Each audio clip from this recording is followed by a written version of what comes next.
Hey folks, Quill18 here, bringing you another audio commentary slash tutorial for League of Legends. Sorry for my absence for a little bit. As I said in my previous couple of videos, I've been very sick and it actually got worse. But I'm finally getting a little bit better and hopefully my voice is recovered enough to pull one of these off. So, I've just bought Dr Mundo because, I don't know, I've always thought he was pretty interesting and I know that he's supposed to be pretty good. So I had just bought him the night that I made this video, and I think this is my third game. So I'm still sort of learning him, still figuring him out, but I don't know, I really liked him, and I think this might be an interesting video. So, Mundo, to a lot of people, is a tank. And I know that some of the highest level players kind of disagree with that assessment and think that because he maybe lacks CC and a couple other things, he actually works out a little bit better as kind of a tough DPSer. How I build him depends a little bit on what my team setup is. On this game, I'm the only tank, so maybe I should go with a really tough build, but I'm going to mostly play it by ear and see how the game progresses, and that's going to make my decisions about what items to buy. Now, I did start with the Ruby Crystal. Now, I really feel like the best starting item to really make the most powerful initial Mundo is the Dorn's Shield. But of course, unfortunately, the shield can't be upgraded into anything. So, if I feel I can get away with it, I start off with this Ruby Crystal. But if it's going to be Twisted Treeline, where there's going to be a lot of fighting right off the bat, the Dorn's Shield is just such a great item for Mundo that that's the one I go with. Excuse me. So, as you can see, I'm laning here with an Ezreal, which turns out to be really, really good. Both of us have a long-range skill shot. We are, like, masters of harassing.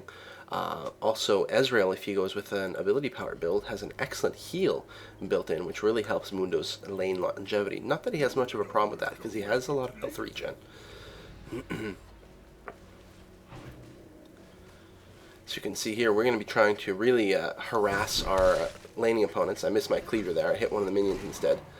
But we're going to do our best to keep them away from the minions, stop them from last hitting. Cleaver really does quite a lot of damage. I really like that ability, and that is the one that I focus on maxing out first. Now, I'm not sure, maybe, after the first 2 or 3 ranks, after this sort of laning harass phase is done, maybe it's no longer the best ability to continue maxing out. So if you've got any opinions on that, please leave it in the comments. I'm really be interested in hearing it. But for the laning phase, it's definitely amazing. It's really cheap, really spammable. Of course, the interesting thing about Mundo is he doesn't use mana. His abilities cost health. Wow, that Tristana... Okay. Oh, but I think we may be able to get the Nasus here. My Ezreal is forced to run away, but I'm able to keep cleaving him in the back, which slows him, prevents him from catching Ezreal, does a lot of damage, and if I can hit him one more time here, yes, and I get the first blood. Get another cleaver off on Tristana, another melee attack, but she's definitely going to get away.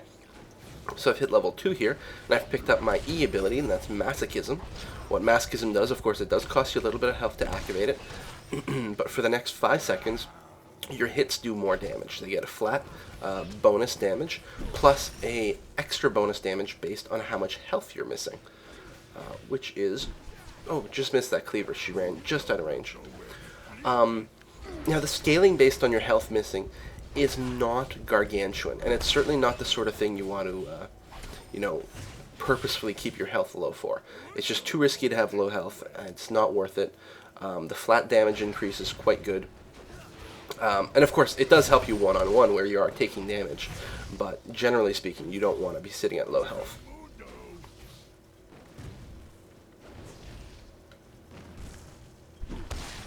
So as you can see, I'm using my cleaver for 2 things. I'm using it both to harass the opponents, but also to grab some last hits where I can, where maybe it would be dangerous to run into melee range to try to go for it, and also because the cleaver just does more damage than my auto attack.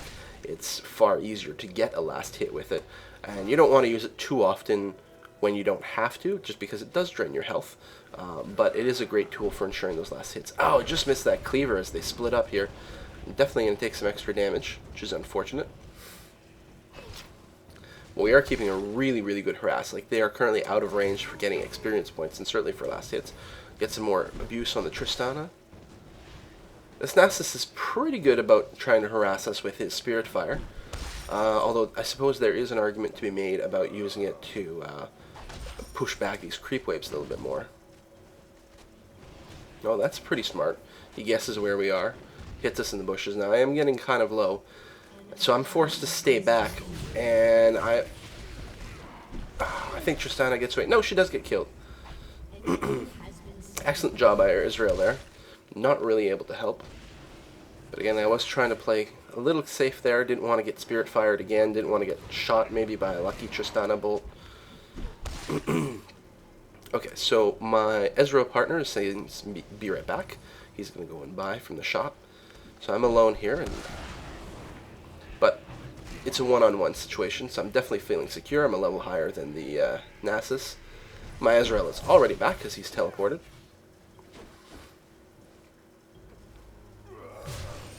Another last hit with my cleaver.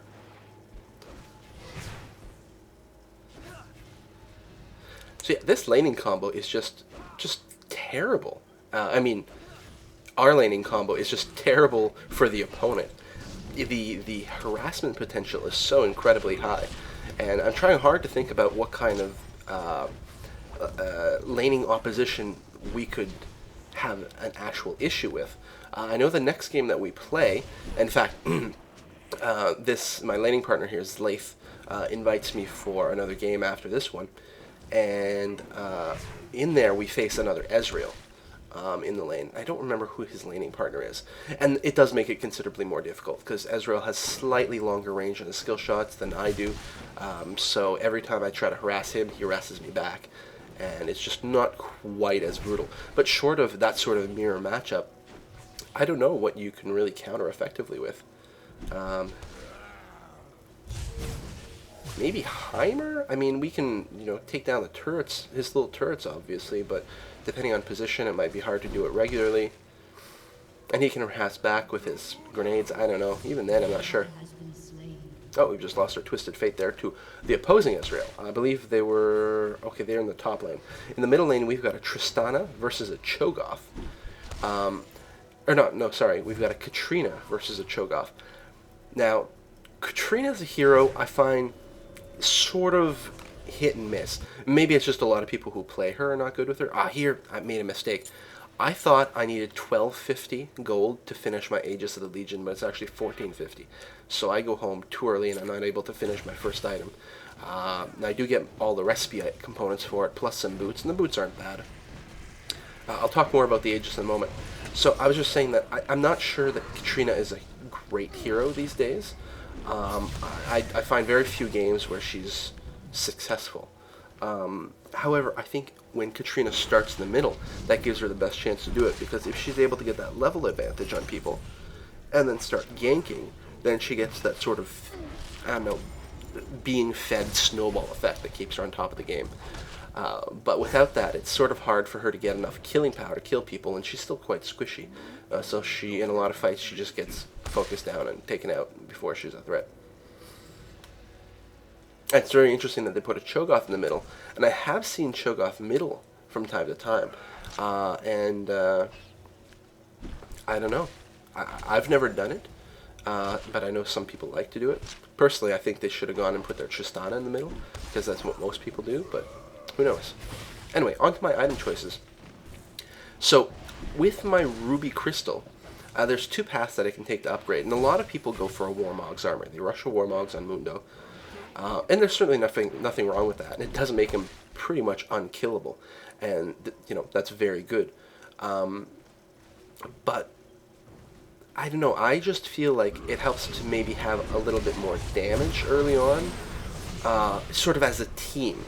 And the Aegis of Legion does do that. I mean, it gives you an aura that adds plus 10 damage to everyone around you, including yourself, and it still buffs your health and your armor and your magic resist. And actually, in the very most recent patch, they changed the Aegis slightly so that the aura it gives is less, but it gives you more of an effect. It gives you about maybe 50% more armor and magic resist than before, but slightly decreases the aura effects of the armor and magic resist. So it's sort of a nerf